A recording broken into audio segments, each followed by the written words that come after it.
हम अपनी लाइफ में बहुत कुछ करना चाहते हैं, बहुत कुछ अचीव भी करना चाहते हैं, लेकिन प्रॉब्लम कहाँ पर है कि जब हम किसी काम को करना चाहते हैं, करने जाते हैं, तो बहुत सारी हम किसी से राय लेते हैं, किसी से पूछते हैं, तो हमें उसके बिहाफ पर कुछ आइडिया भी मिलते हैं और आइडियो के उन साथ साथ हमें कुछ नेगेटिव फीडबैक भी मिलते हैं।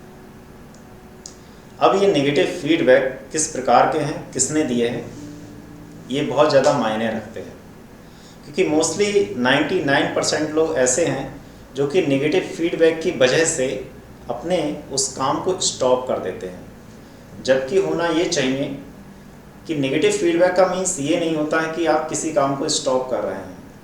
आपको केवल अपने वे को चेंज करना है, अपने तरीके को चेंज करना है, अपनी टेक्निक्स को, हैबिट को, बिहेवियर को उस लक्ष्य तक पहुंचने के लिए उनको चेंज करना है, ना कि अपने किसी वर्क को स्टॉप करना है।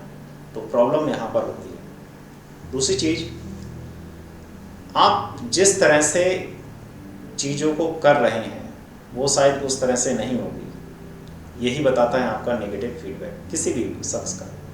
दूसरा, आप जिस किसी से कोई सलाह ले रहे हैं, कुछ उससे पूछ रहे हैं, क्या उसके पास ये अथॉरिटी है कि वो आपको सही सलाह दे सकेगा या फिर नहीं। मोस्टली हम उन लोगों से ही सलाह लेते हैं जिनका इंटेंशन हमारे प्रति हमें लगता है कि अच्छा है, लेकिन ये इस तरह से काम नहीं करता।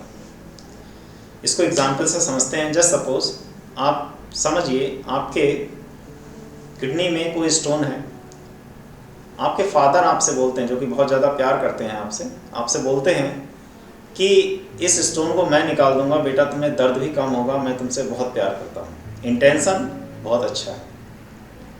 क्या आप उनसे उस स्टोन को निकलवाने के लिए तैयार हो जाएंगे? नहीं, आप डॉक्टर के पास ही जाएंगे, क्योंकि आपको ये पता है कि इस चीज़ की स्पेशलिटी इनके पास नहीं, ऑथराइज नहीं है इस चीज़ के लिए। तो हम अपनी लाइफ के जब डिसीज़न लेते हैं किसी भी चीज़ को लेकर के, तो शायद हम कई जगह पर ऐसी गलतियां करते हैं। हम देखते हैं कि इंटेंशन किसका अच्छा है, हम उससे ही सलाह ले लेते हैं। और हमारे इंडिया में ख़ास करके ये बात है कि कुछ आता हो या ना आता, लेकिन सलाह देना बहुत अच्छे से आता है, बहुत आसानी से दे सकते हैं, चाहे हमें उसकी जानकारी है या नहीं है, इससे कोई फ़र्क नहीं पड़ता। दूसरा, इस नेगेटिव फीडबैक को हम लोग और समझें तो वो ये है कि किस तरह से ये काम करता है और कैसे हमें काम करना चाहिए। जैसे एक टॉर्पीडो मिसाइल को एक टारगेट जब लॉक कर दिया जाता है, तो टारगेट लॉक होने के बाद में वो टारगेट जिधर भी मूव करेगा वो उसको फॉलो करते हुए जाएगी और उसको हिट कर देगी, क्योंकि उस पर जो टेक्निक काम कर रही है रेडार, वो उसको दिखाता है कि आँख की दिशा जो है वो चेंज है, दिशा चेंज हो रही है, डायरेक्शन चेंज हो रही है, वो उस हिसाब से उसको मैनेज करते हुए उस टारगेट तक पहुंचा देती है। हमारे साथ भी कुछ ऐसा ही है। हमें जो फीडबैक मिलते हैं वो यही दिखाते हैं कि आपको अपनी डायरेक्शन चेंज करनी है, ना कि स्टॉप होना है।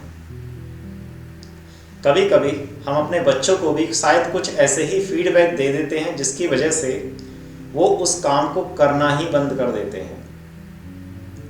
हमारे फीडबैक ही गलत होते हैं कि तुमसे नहीं होगा, ये कठिन है, ये नहीं कर पाओगे, उसने भी ट्राई किया था, उससे नहीं हुआ, तो अब तुमसे कैसे हो जाएगा। ये बहुत सारी प्रॉब्लम्स हमारे सामने आती हैं। तो नेगेटिव फीडबैक दीजिए, लेकिन वो इस तरह से ना हो कि किसी की वर्किंग को ही स्टॉप कर दे।